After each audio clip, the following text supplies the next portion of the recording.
Let's take phone calls. Okay, let's do Dave regarding the toll road. Okay. Hey, Dave. Hello. Hey, Dave. How you doing? Okay. We're operating without DLO. Okay. OWD. I just wanted to make a comment about the toll road. I think the governor had no right to do what he did. I think he robbed the people of Northwest Indiana of a lot of good things. Northern Indiana, Dave. All of us got screwed equally. I mean, people in Northeast Indiana have to pay tolls just like we do. Right. That was my problem with the toll road deal all along. It's not so much the concept of privatizing a toll road. I didn't have a problem with that. I had a problem with the fact the toll road goes across the top 10% of the state, and only the top, only the people that live geographically in northern Indiana are going to pay that toll for the next 75 years. So that was my problem all along, Dave. Well, that's why I don't agree. I work out at the mills, and I don't agree with the idea of making Klein Avenue a toll. I just think that's totally wrong. I think the governor or whoever's trying to do that, I think that's the wrong way to go. I think they just need to fix it and get it done. And going through the harbor to come to work, I drive this route every day from Hammond.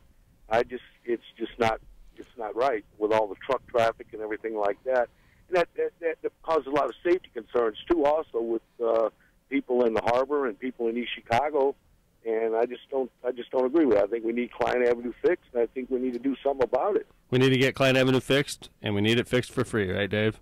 That's right. I agree with you, sir. That's the state's job. It was the state failure, and the state is trying to bail out on their responsibility. And I am staunchly against the toll road idea as well. I think it's a bad idea, and I think that we'll get screwed twice as a region. We'll get screwed because we have to pay tolls to use the Klein Avenue, and we're going to get screwed because they're going to take their $90 million and they're going to give it to these people in southern Indiana for their bridge. You watch. Exactly. We'll get screwed twice, Dave.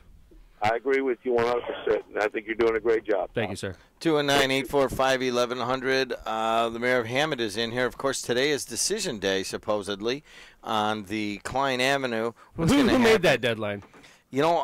I was looking for that in the Indy papers today, and there's no rational explanation for this deadline. I couldn't quite see who. It was made up by somebody. Oh, September 15th. That's they could easily make it November 15th if they wanted to. There is no reason for a deadline today.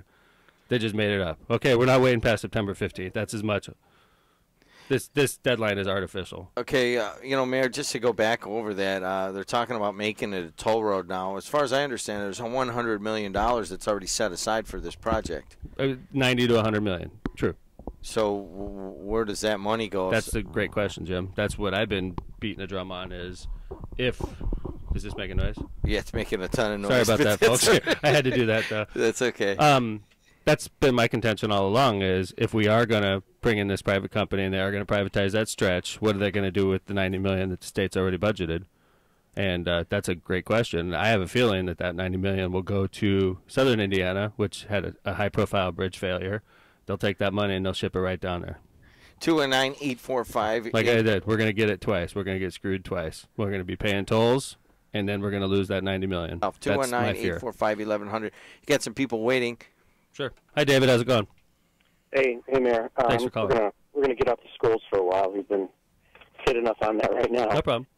I have a question in regards to the bridge. Klein? In the past, you've made comments about how certain companies sold out, or were bought out, or were intimidated not to pursue. One of them being the casino. Can you? And this is not a rhetorical question. No, can you just kind of elaborate a little bit on your feelings and how you think that went down? That were they intimidated by the people who issued the licenses downstate, or things you start speculating. I understand your question. That's the word is. I could tell you that. Well, first off, this is a lot of speculation, but I could tell you initially when the Klein Avenue Bridge failed, it seemed like the region was pulling together. There was a lot of people that were concerned about the bridge, happy that the state found this. All right. And concerned about the traffic, but understandable. We don't want that bridge falling. It could have resulted in hundreds of deaths. So we're lucky that the state found this. That was the initial impression of the region. We all pulled together and said, okay, state, we'll work with you on coming up with a solution. Okay. Then the state comes out with their plans basically, hey, we don't know if we're going to rebuild this bridge. And initially the region was outraged, including the casinos, including the forums, including the chambers of commerce, including the Convention and Visitors Bureau and the unions and the politicians. Outrage. All right.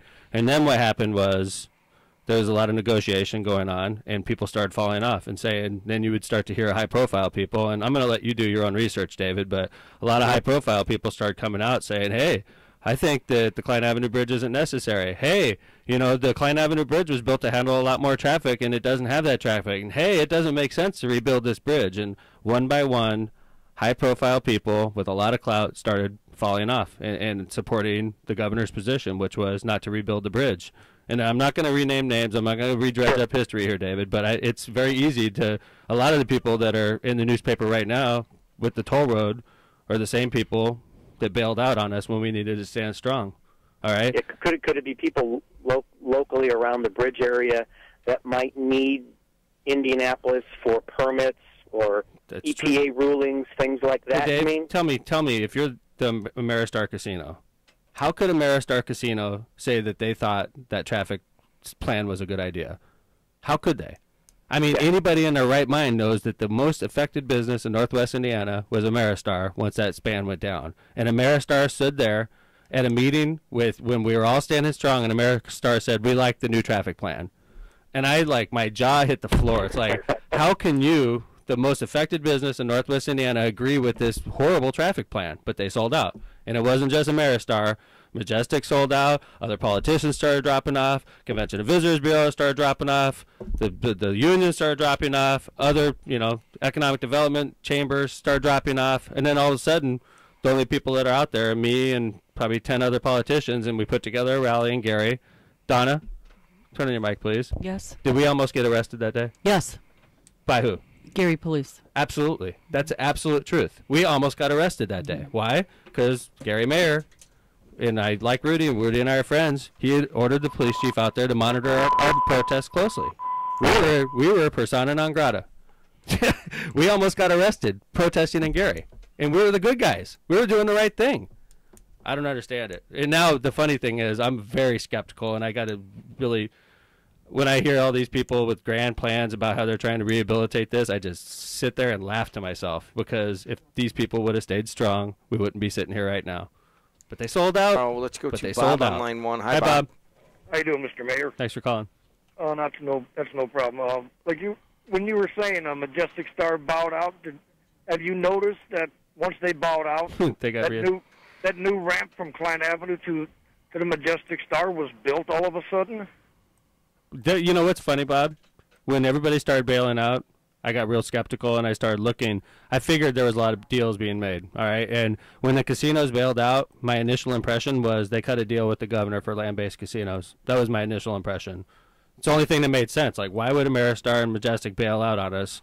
The governor must have promised them, hey, listen, we'll give you a land-based casino if you guys cooperate with us on this issue, and you'll be able to compete better with the Horseshoe. But it didn't materialize in the General Assembly. But you know what did happen, though, Bob, very recently, and I don't know if Ameristar is going through this. Majestic just got reassessed at a much lower value. I read that in the paper today. $7 million versus $100 million. Right. I mean, they're going to save millions in property taxes because of that reassessment. Maybe that was part of the deal, Bob. But that could have been. There's no explanation as far as a business purpose why they would bail out on us at that point. Like why Ameristar bailed out, why Majestic Star bailed out is still a mystery to me. Maybe it was reassessed. Maybe it was reassessment. I don't know, but it made no business sense. I mean, the happiest casino in Indiana about the Klein Avenue Bridge being shut down is the Horseshoe Casino. Because everybody's going to Horseshoe. The Horseshoe hates me as the mayor. They're saying, shut the heck up, Mayor. You're trying to get this bridge rebuilt. It's the best thing that ever happened to our business. But the fact is, nobody wants to go through the Daniels Detour to get to the other one. Daniels Detour. Thank you, Jed, for a great nickname. All right, talk to you, Bob. Thanks a lot. Hey, good morning, man. How you doing? Good. Thanks for calling. Hey, I don't know if you covered this already because I just turned your program on, but that's all right. I know I'm a delivery driver, and I know I go in a lot of areas, and it's a lot of construction projects out there, and some of them will have a sign up saying something that to the effect that I guess the Obama administration is behind some of these projects or something like that. Couldn't Klein Avenue qualify for something like that? And in that way, he would be killing two birds with one stone, because he's talking about a lot of jobs for infrastructure and all that will be created from things like that. So now you're putting people to work in the area, and then the bridge is getting rebuilt. And how do you go about having something that's qualified as a project from his administration or his program or whatever. I could tell you, Mark, that if this was a City of Hammond project, which, you know, Klein Avenue affects the City of Hammond, but it doesn't touch, you know, this is located in East Chicago and Whiting, the area we're talking about, mostly East Chicago. And we're being affected by the traffic for sure, and so is East Chicago and Whiting, and obviously the mills and the casinos. But I could tell you that I have no authority to approach the federal government about an issue like that, because quite frankly, the City of Hammond doesn't have authority to control maintenance or any of the other things on the Klein Avenue Bridge. You know, if that were an option, Mark, it would have to be taken forward by NDOT, who's in charge of this project. Okay. Yeah, so, I mean, I appreciate the call, and I think it's a great recommendation, but, you know, hopefully NDOT's listening to my show right now. And I know they've listened in the past, so maybe they are listening, and take your idea and run with it.